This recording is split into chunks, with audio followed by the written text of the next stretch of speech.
Over the past several years on this channel, I focused mainly at looking at the positive aspects of Mario games, with a few exceptions in the worst level and the worst glitches. However, in today's video, called The Worst Thing About Every Mario Game, I want to purposely look at the negative aspects of each title, being overly critical, which can actually be a bit difficult as there are a few true masterpieces in the series. Of course I love Mario, so just know that this is all in good fun and mainly for educational purposes. Oh yeah, and by the way, before I get started, my name is Copycat, and if you haven't yet, then please subscribe to my channel and hit that bell to stay notified when I upload new videos. Starting off with the very first game in the series, Super Mario Bros. For the NES, there's really only one negative aspect that I can think of, and that's the game's underwater levels. In my opinion, they don't really add anything positive to the game, and there's no depth to them with only a few obstacles and very annoying enemies like the Cheep Cheep and bloopers, but if you're careful, then avoiding them will be a breeze. Of course, powering Mario up with the Fire Flower will make things a lot easier, but that doesn't mean the levels get any better. I feel like a broken record at this point, but I have to mention once again that the Western version of Super Mario Bros. 2 for the NES is actually a reskinned Japanese title called Yumi Kojo Doki Doki Panic.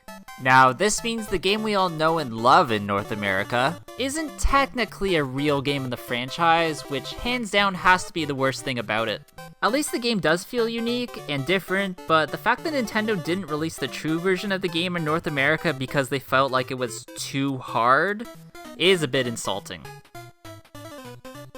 Super Mario Bros. 3, the final game in the original NES trilogy, is honestly a near-perfect game with amazing worlds to explore, enemies to face off against, and a good balance between easy and difficult platforming sections.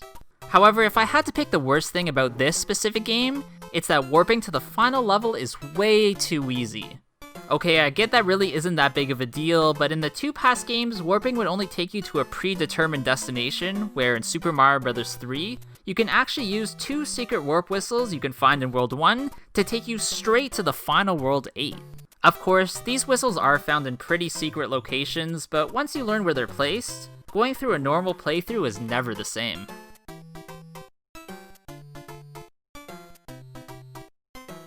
Super Mario Bros. The Lost Levels is the true Japanese sequel to the original in the series that was only released years later in North America through Super Mario All-Stars. Now, this game does have some tough aspects, including platforming sections and enemies, but the absolute worst thing about it are the castle levels that rely on the maze mechanic. This is unfun as it's mainly trial and error and not skill, which is something I got really frustrated at when I was younger, as the route you'd have to take isn't apparent at all in some cases. The very first handheld game in the franchise is Super Mario Land, which was released for the Game Boy in 1989. Now, in all honesty, Nintendo did their absolute best with the limitations that were presented to them with the Game Boy. But unfortunately, it definitely shows, as the game is extremely short with only 12 levels total across 4 worlds. However, the main thing I dislike about this game is its hard mode, which is only unlocked after beating the main game. It's not because this mode is actually hard, it's because it doesn't change anything, only adding a few extra enemies, and there is no save feature, meaning if you turn the system off, everything resets, which is kind of a pain. It's really hard to pinpoint a single bad thing about Super Mario World for the NES, but if I really had to criticize something, then that would have to be the game's 2-player mode. That's only because this isn't a true co-op experience, and instead, players control Mario and Luigi, taking turns to complete the levels. It's still fun that you can play with your friends, but it could have been so much better. Super Mario Land 2, the sequel of the miniseries on the Game Boy, honestly doesn't have many negative aspects associated with it, as it was an improvement in almost every way, shape, and form, making the adventure much longer with a much more rewarding experience. The only real downside to the game is that it's plagued with many glitches, including some that you'll accidentally come across during your playthrough. Other than that, I do applaud Nintendo with what they could accomplish back in the early 90s on the Game Boy, especially as they didn't even try to release an original Mario game on the Game Boy Advance.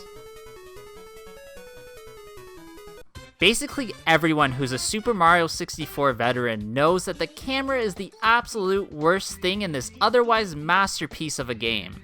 This faulty camera would really limit your ability of knowing exactly where you were going, which would lead to some really awkward platforming situations causing you to lose a life. This is a problem that would constantly come up in future Mario titles, and as even as recent as Odyssey, could get in your way from time to time.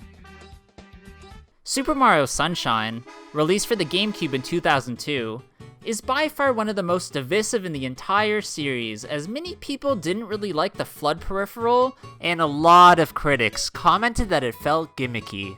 Now, I never really had a problem with that aspect of the game. The real problem I had was with a few of the levels, as they just felt a bit half-baked, especially the pachinko machine, which is full of areas that have questionable physics and a camera that can't quite position itself properly. Reviewers and fans alike still loved the game when it was released. Just, in my opinion, if they had spent a bit more time refining certain level designs, it could have been a masterpiece. New Super Mario Bros. For the Nintendo DS returned the franchise to its 2D side-scrolling roots, incorporating new enemies, level ideas, and one of the things I think is the worst addition to this game, its power-ups. The Mega Mushroom just feels gimmicky, only appearing in parts of levels that don't really add much to the experience, as it pretty much makes you invincible, which really isn't much of a challenge.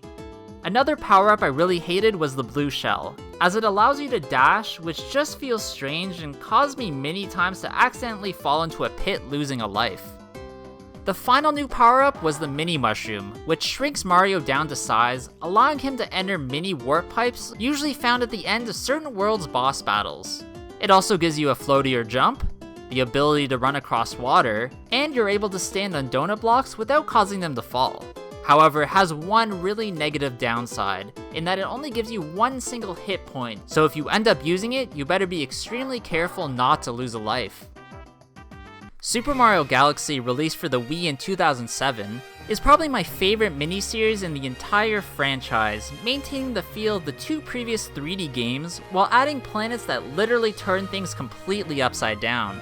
If I had to nitpick one little thing about this game, then it would have to be the levels that rely on the Wiimote's motion controls, specifically the bubble ones in the Bubble Breeze Galaxy and the Bubble Blast Galaxy. I never loved the way you have to maneuver Mario in the bubble through the obstacles, as it really didn't feel smooth at all, and in trying to collect the star in each of these, I died several times.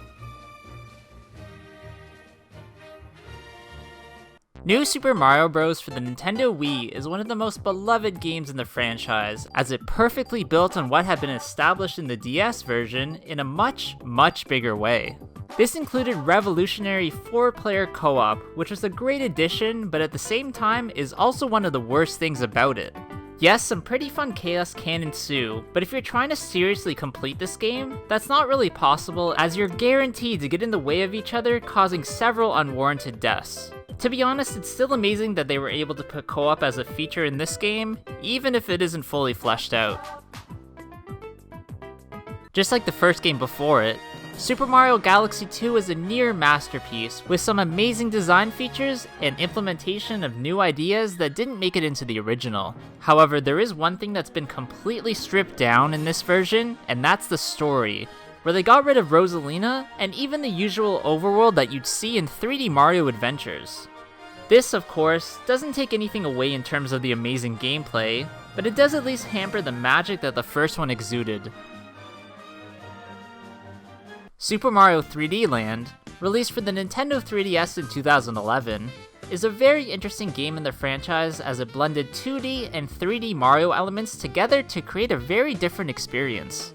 Although I've always found the game tons of fun, and I loved how it changed things up from the usual star gathering, there is one negative aspect, in that it's way too easy, and this is definitely shown in the bosses that you encounter. Other than Bowser, Boom Boom and Pom Pom are the only other ones that you can come across, which act very similarly to their counterparts in Super Mario Bros. 3, meaning that they only take 3 hits to defeat. Bowser himself isn't even that tough to face at all, as you don't even fight him, and instead it's more aligned to the original Mario game, where you just have to dodge his attacks and trigger the switch past him to destroy the bridge. There's really nothing difficult here, and it's honestly really easy and kind of disappointing.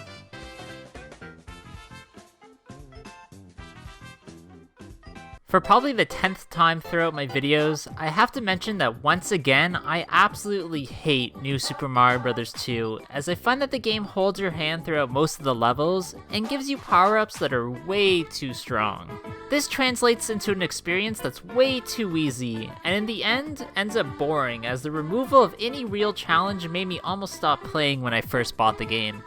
I am thankful to Nintendo, however, for eventually releasing a real challenge in the Impossible Pack DLC, but honestly the damage had already been done, and the game is just a huge miss in my eyes.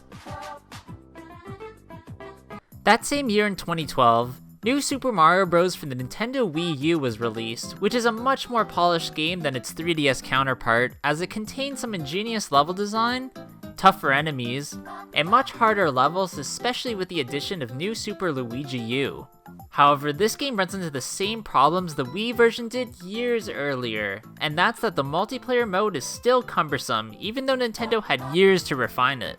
On top of all that, they added a weird boost mode, which is technically co-op, but one player controls Mario, and the other uses the gamepad to place blocks throughout the levels to help along in the adventure.